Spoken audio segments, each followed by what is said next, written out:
Prancis perlu diajari HAM tentang beragama. Assalamualaikum warahmatullahi wabarakatuh. Sahabat dengan Tumpal dan Nial Putra Siliwangi. Beberapa hari ini umat Islam di seluruh dunia mengecam habis atas kejadian yang menghinakan Nabi besar Muhammad SAW yang terjadi di Prancis, di mana kebebasan berekspresi telah disalahgunakan untuk menghina keyakinan agama. Dan terlebih lagi, peristiwa ini bergulir sedemikian rupa setelah terjadi kasus yang bersifat sadistis, di mana seorang imigran telah membunuh seorang guru di Prancis sebagai akibat daripada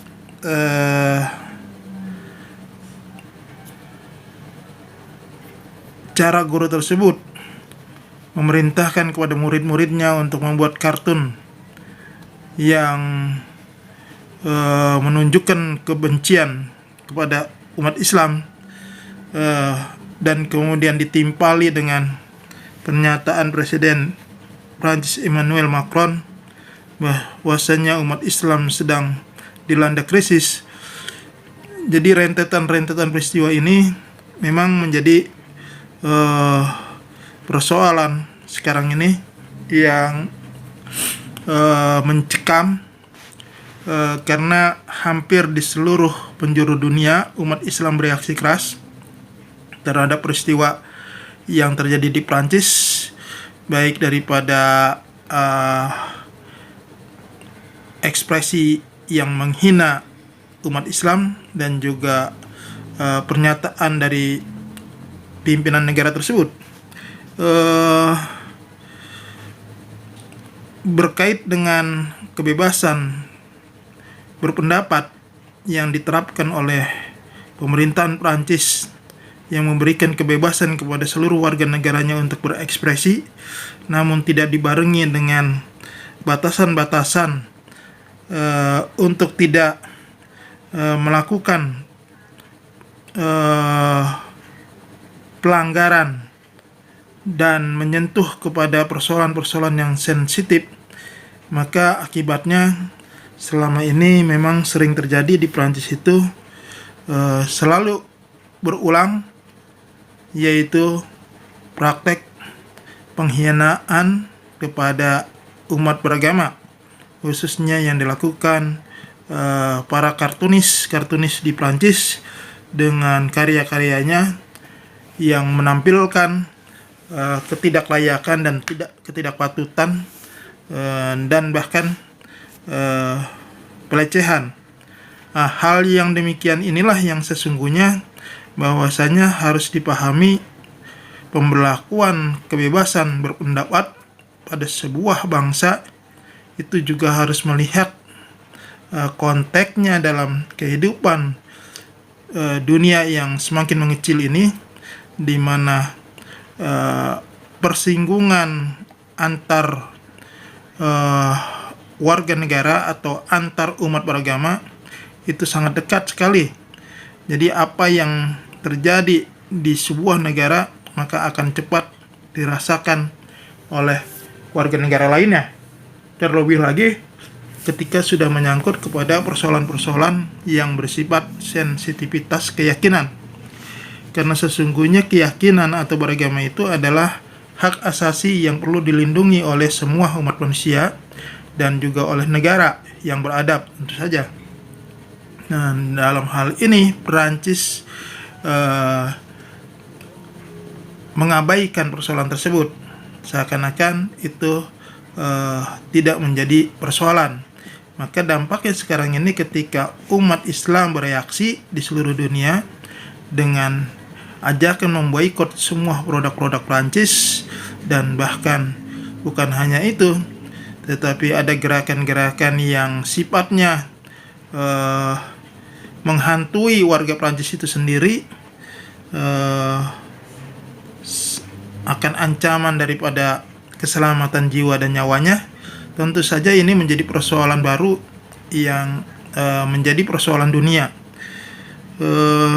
Untuk itu tentu saja berbagai reaksi dari kepala negara di dunia, termasuk Indonesia, ini mestinya menjadi bahan dari pemerintahan Prancis agar bisa mengevaluasi dirinya bagaimana menerapkan ekspresi berpendapat yang bebas tapi bertanggung jawab.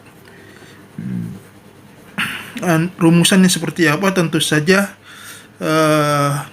banyak negara itu sudah bisa mempraktekkannya,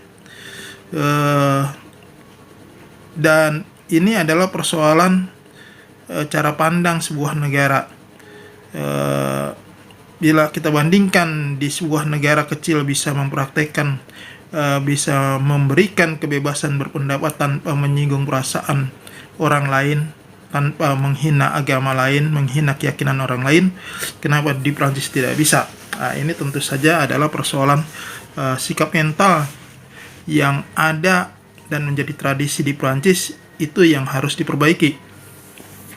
Maka ketika Presiden Joko Widodo selaku Presiden Republik Indonesia yang mengatasnamakan penduduk Muslim terbesar di dunia, tentu saja sudah pada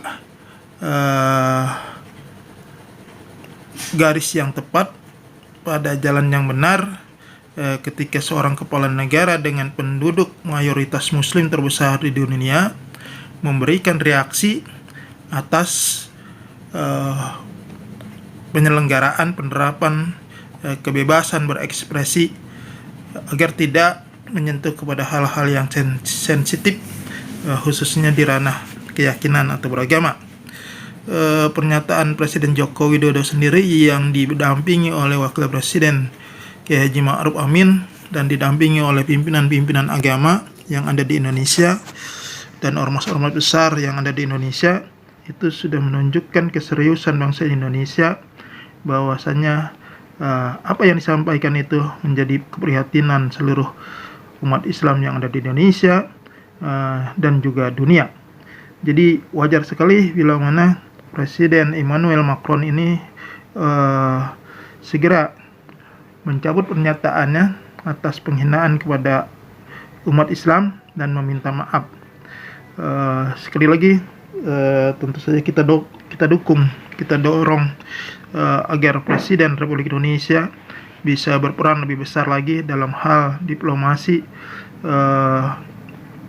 meredam persoalan yang kemungkinan bisa menjadi liar,